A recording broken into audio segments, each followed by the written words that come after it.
खुलुमबाय नोंथांमोनखौ बयखौ बरायबाय। दिनै 24 जुन 2023 बाराया जाबाय सुनिबार। फैदो दिननि खौरांफोरखौ बेखेवनोसै। केरेलायाव सासे 55 बोसोर बैसोनि सुबुङा गावनि बिसिजों डाइभर्सनि थाखाय फाइल खालामनायाव डाइभर्सनि खामानिखौ प्रसेसफोरखौ मोजाङै मावनो हायैनि जाहोनाव बिजिरसालिनि लांगोनायाव थांनानै फेमिलि कर्टनि बिजिरगिरिनि गारिखौ लहा लानानै गारिखौ गाग्लोबनानै सिलिंखार बिलिंखार खालामदों आरो बेफोर गासैबो जाथाया CCTV केमेरायाव रेकर्ड जाजोबदों आरो जाथायखौ खालामखांनायनि उनाव बे सुबुङा पुलिसजों एरेस्ट खालामजादों। हमजानाय सुबुंनि मुङा जाबाय जया प्रकाश। जया प्रकाशआ गावनि बिसिखौ डाइभर्स खालामदोंमोन एबा फाथैलाइ बिसिदोंमोन, नाथाय बेनि खामानिखौ बिजिरसालिया मोजाङै मावाखैमोन। बेनिखायनो सहायनो हायैयाव जया प्रकाशआ बे जाथायखौ खालामदों। मोनसे दुखुनांथाव जाथाय। उत्तर प्रदेश रायजोनि नाहारपुराव सासे 35 बोसोर बैसोनि आइजो आरो बे आइजोनि 3 गथ'फोरखौ गावस्रानि दैखराव थैना थानायाव बोखांनो हादों। आइजोनि फिसायनि नखरनि मानसिफोरा बुंनाय बायदिब्ला थैनाय आइजोनि फिसाय सहान लालआ मुम्बाइआव लेबारनि खामानि मावनो थाखाय थाहैयोमोन आरो आइजोआ गावनि फिसायखौ गावसोरखौबो गावजों लांफानो थाखाय बुंबाय थायोमोन, नाथाय फिसाया गावसोरखौ लांफाया होननानै बेरेखा खालामनायनि जाहोनाव आइजोआ बिसिया गावनि 3 गथ'फोरखौ लानानै गावनि न'निफ्राय ओंखारलांनायनि उनाव बिसोरनि गोथै सहखौ दैखराव बोखांनो हादों आरो थैनाय आइजोआ गावनि 3 गथ'फोरखौ लाफानानै दैखराव बारजुमनानै बे जाथायखौ इनाय खालामदों होननानै मिथिनो मोननाय जादों। थैनाय आइजो आरो गथ'फोरनि मुङा जाबाय प्रमिला। बे जाबाय आइजो दिव्यांश 5 बोसोर बैसोनि फिसाला गथ', शिव्यांश फिसाला गथ' 3 बोसोर बैसोनि आरो सालौनि 10 बोसोर बैसोनि फिसाजो गथ'।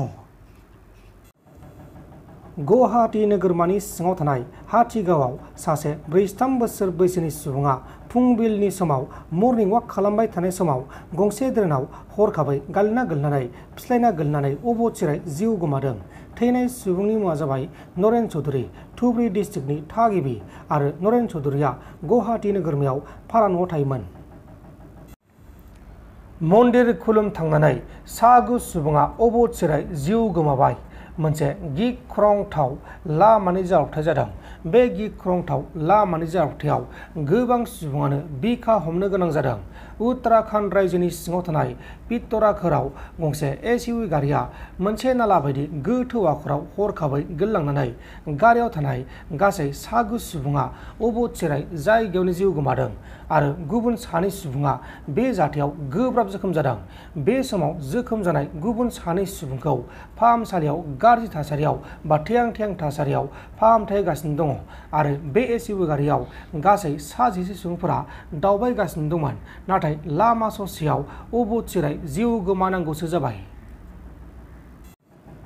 थांनाय 17 जुन खालाराव BPF आरो BSUनि बिबानगिरिफोरा क'क्राझार डिस्ट्रिक्टनि सिङाव थानाय सरायकलानिफ्राय सालाकाथि फारसे थांलाय फैलाय जानाय लामानि खामानि मावनाय थिकादार अमित कुमार ब्रह्मनियाव UPL दोलोनि 3 सोद्रोमाफोरा 50 लाख रांखौ दाबि होनानै अजद दैखांनाया बेसलेस होननानै UPL हानजानिफ्राय फिन जाथाय होदों।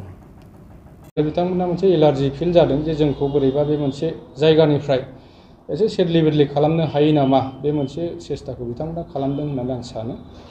आरो धोन दाबिनाय बे खोथायाथ' खोब बेसलेस होननानै जों बुंनांगोन, खारन जोङो मोनसे परिबर्तन सरकारनि साफा कर्मिफोर।